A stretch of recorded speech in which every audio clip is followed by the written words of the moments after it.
One of the most common reasons for a Google Ads campaign to fail is simple lack of search volume for the keywords that business want to target now doesn't necessarily mean that campaign didn't produce any results or was not profitable.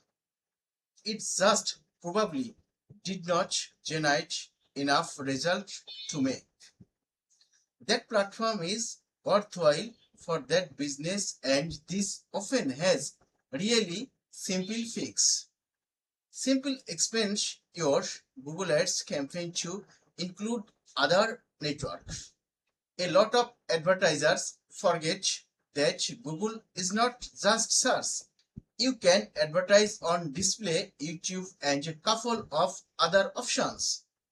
Even there is limited search volume for the keywords that you want to target for your product or services specifically. There's plenty of clicks, impression, etc.